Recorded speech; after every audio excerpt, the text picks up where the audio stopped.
look, we came through a bit of a test because we got put under pressure again. Obviously, it was a very good wicket. And we thought it was all going to be very similar to the Essex wicket. It didn't quite play out like that.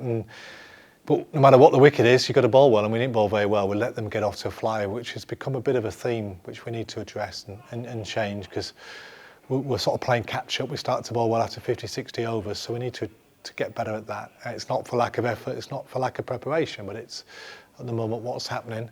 And then it comes your turn to bat, you're a little bit under the 8 ball, and you know, when Sibbs got out, the game was still a little bit in a balance, but the captain came good when we needed him. He played an outstanding innings, and obviously backed up by Haney.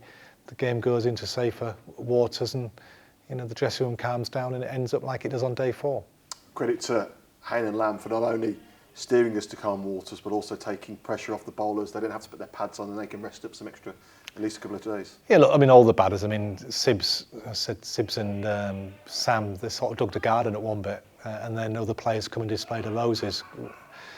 We'll definitely part of that. That would have been one of the Lammy's easy innings, if we're brutally honest. What he's done is been ruthless, because he's cashed in on a situation which allows him to get some cheap runs, and every batter deserves that, because the bat enough times when it's flying around and seaming around. But you know, you look at Lammy's 3 innings this year, he went in at 40 for 4 against Surrey, and he went in at 100 for 4, I think, against Essex. And when the game was properly in the balance and we were under pressure today, was probably a bit reward for doing some of that hard work then. There's a lot of competition for places as well, hasn't there? Especially at the beginning of the season, and now players are churning out runs. Does that make your job a little bit harder? Well, it's what you want. I mean, obviously Benji came in last week and did really well.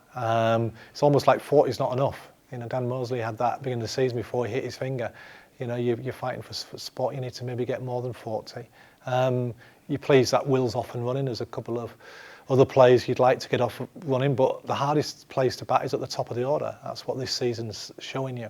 And then once the ball goes soft from about 50 onwards, we know batting comes easy, and that's what the stats and the history of this short season so far is telling us.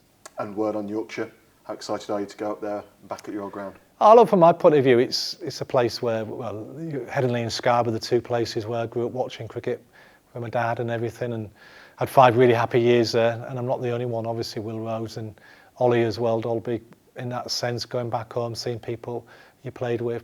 Steve Patterson was a kid I'd coached at a really young age, so it's always good to go back. And as you always say, you go back with no points, everything equal. Everybody's not out, everybody's non-fit.